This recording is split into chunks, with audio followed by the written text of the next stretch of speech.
I know parents are constantly worried about how much screen time their kids are, specifically in that middle school age where really a lot of their school day is spent on screens.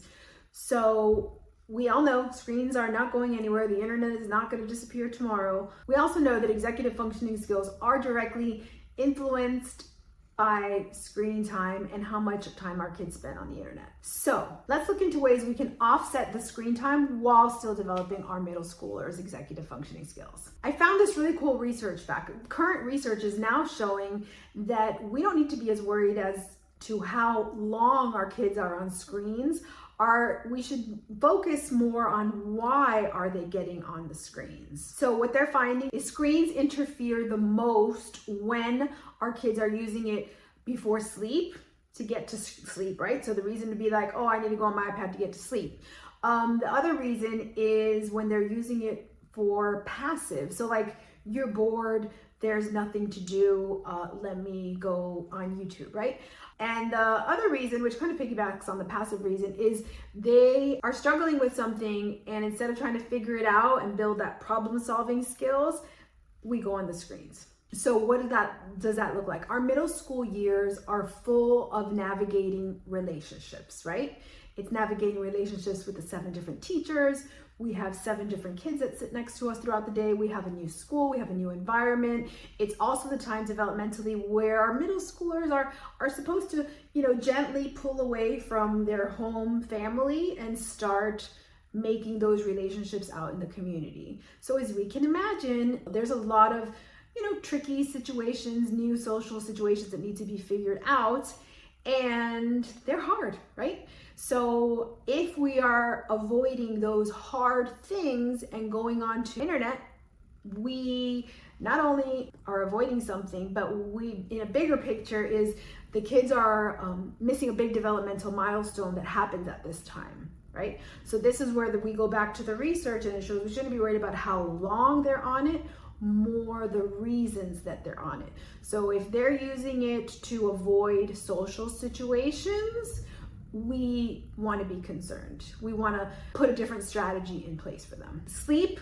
that one's a quickie. The blue light, the screens distract you from getting to sleep, makes it really hard. Already during the middle school years, your sleep schedule starts to shift. They need more sleep. There's some research out there showing that their normal wake up time should be a little bit later. So a lot of things happen with the sleep at that age, and when we throw screens right before bed, we can exacerbate the sleeping conditions. And we know sleep is primary for learning, primary for brain development. So I always talk about the basics, right? How long are they sleeping? What are they eating? And how are they moving their body? So screens and sleep definitely can cause some problems. So when it comes to how much screen time, the research showed for the older kids, it wasn't such a big deal. I will say, because this video is about screen time and it is for parents, it's really non-negotiable for the little ones. Like the American Academy of Pediatrics is recommending zero times for our little ones from 0 to 18 months. I personally would like to extend that a little bit longer because, especially the little ones, they are asleep a lot of the day. They're eating, sleeping. So the time they're awake is so imperative for their brain development, and their brains are exploding with things. So for the little ones, you do want to look at how long they're being on the screens. If you would like a video about screen time for, let's say, our little ones, our preschool ones, let me know in the comments, because I would love to give you some options of what you can do with the little ones instead of screen times. Back to our middle schoolers. So something that educators are finding with their elementary and middle schoolers, they're noticing a couple of things now that the internet is a big part of their everyday life for this generation of students. They're noticing that there is a decrease in readiness to learn. So that looks like a lot of distraction, a lot of hard times focusing. This is coming from teachers who have been in the field for many years. And they're seeing a difference in the last few years. They're also seeing kids are tired. Middle schoolers are tired, and that might come from the screens before bed. This is a little concerning. They're also noticing a big decrease in empathy for their classmates, their neighbor. So remember, we want to look at screen time more as to like, what are they missing when they're when they're engaging on a screen versus in real life. So something from as simple as like social cues, facial expressions that you get in real-time conversations, our kids aren't getting them. So they're not able to read expressions. They're not able to, like what I say, read the room, because you don't get that from your YouTube channel. You don't get that from a screen. You need to be in real life to get that. So they're noticing a decrease in empathy, and they're noticing a decrease in, just emotional control overall. Oh, and of course, no need to say this, a decrease in physical activity, right? You don't need to move too much when you're on a screen. Sometimes that's a good thing, but for a developing body, that's not a good thing. We will chime in on some of the positives, right? Education now, they're showing it's more exciting than ever. Kids can be really engaged with a lot of the learning that happens in their iPad.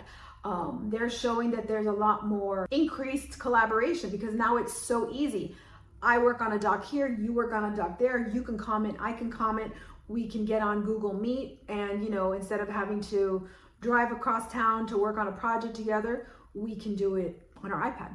So that's really showing to be a positive thing when it comes to learning. Actually, internet use is the most powerful and most beneficial when we use it in the classroom and in a learning environment. Research is also showing that gaming, and you can talk to somebody from the other side of the world, and you can both be playing the same game and find that commonality, that is really a good way to practice, a different kind of social skills that we didn't have before we had the internet. So that's definitely a good thing. The problem with the benefits we're seeing from gaming is, along with the benefits of gaming, we're seeing the decrease and decline in physical activity, which, we need to work on. So what do we do about all this, right? Doom and gloom, internet's not going anywhere. What can we do? And so many parents I talk to are struggling with this here. So we are going to give you some actionable steps. So what I find works the best, when families come to me, they've tried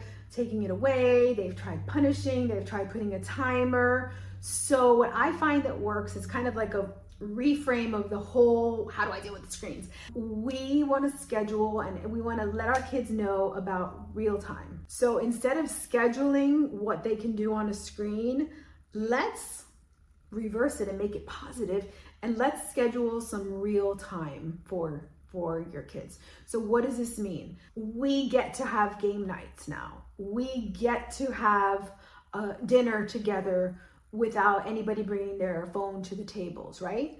So you get to reframe from, you can't bring your iPad to the table. It's like, oh my gosh, it's so cool, because now I get to tell you how, what I did in third grade, my birthday party for the third grade.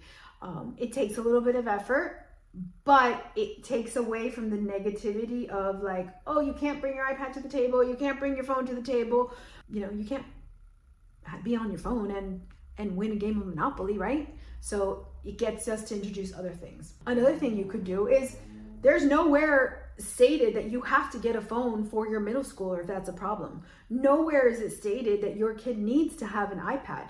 So I'm giving you permission as a parent, if it does not align with your values for everybody to be hooked up to their own device, you get to decide as a family if that's one of your values.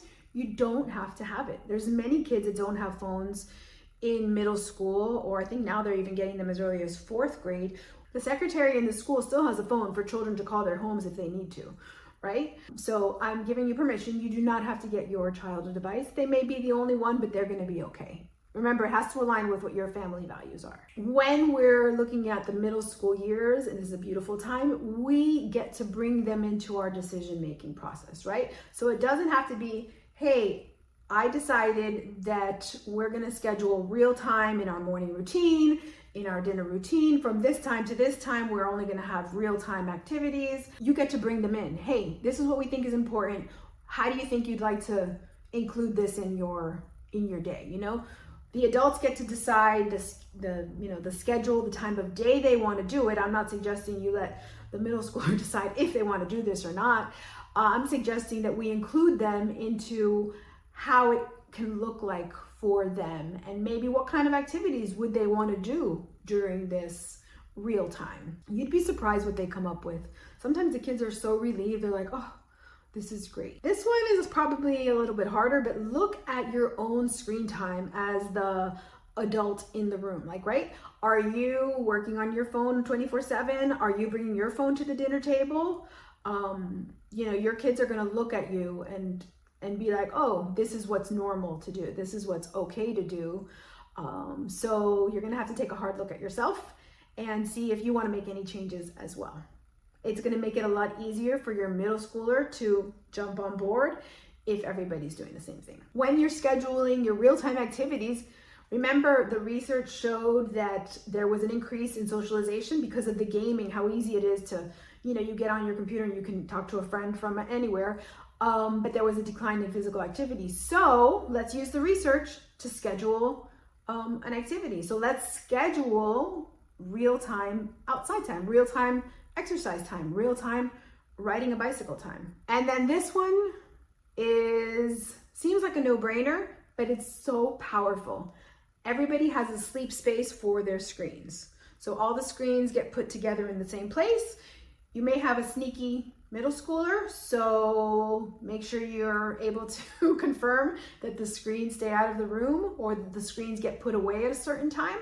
You know, that's a really powerful boundary that we can have with screens and our middle schooler. And once we introduce that real time for our kids, we really want to look at how we can start helping them get things done in a way that they can start and finish without the frustration, without any of the disappointment that sometimes comes along when our kids are challenged with executive functioning skills.